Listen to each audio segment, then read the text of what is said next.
اعظمов نبیجان مگسترانت دانشگاه دولتی خوجند با نام اکادمیک باباجان غفورов میباشد. او برای بهتر نمودن برای خودگیری کارمندان کارخانه و اداره ها لایحه را با نام اتوماتیک کنانی روند به خودگیری کارمندان تهیه نموده است. اتوماتیک کنانی روند به خودگیری کارمندان این برنامه کامپیوتری میباشد که برای استفاده همه گونه کارخانه و اداره ها، دانشگاه ها و به خصوص ساختارهایی که در آنها کارمندان زیاد فعالیت می‌کنند پیش بینی گردیده است. در نخستین به خودگیری این برنامه هر کارمند را با ایزی انگشت و سیمایش ثبت می‌نماید و همچنین در قسم معلومات‌های آن نام نسب، وظیفه و وقت معین کاری کارمند نیز ثبت کرده می‌شود. برنامه از دیگر برنامه‌هایی که برای به خودگیری پیش بینی گردیده است فرقیت و امکانات‌های بیشتری دارد. کارمند یا دانشجو را در یک وقت به خود گرفتن ممکن. در اینجا فقط شکل تحصیل و کارمند بودن شخص رو معین کردن در کار.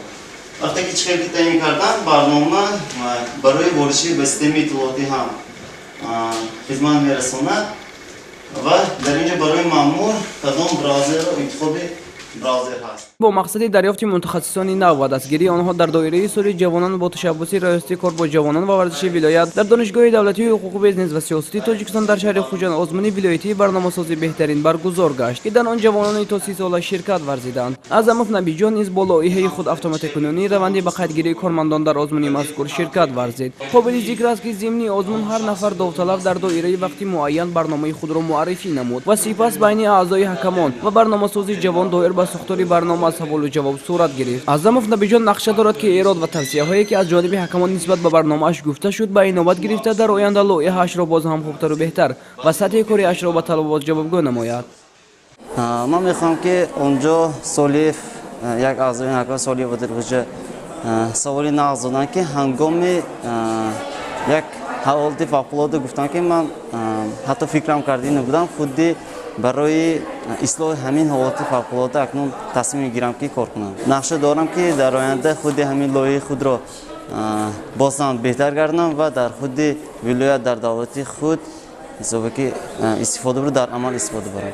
اعظمov نبیجان میگوید که برای پورا آماده نمودن این لایحه زیاده از 2 ماه کار نمود. او نقشه دارد که آینده برای کامپیوتر و تلفن‌های موبیلی برنامه‌های جالب و خوب را تهیه نماید. باید گفت که نبیجان در همجایگی با همدرسان خود برنامه تلفنی تست ابریکا را تهیه نمودند. یکی از مشکلات کاری این برنامه‌سازی جوان این نرخ گران و سرعت پست اینترنت میباشد. با گفته نبیجان برای برنامه‌سازی اینترنتی با سرعت چیزی اولین درجه و مهم است.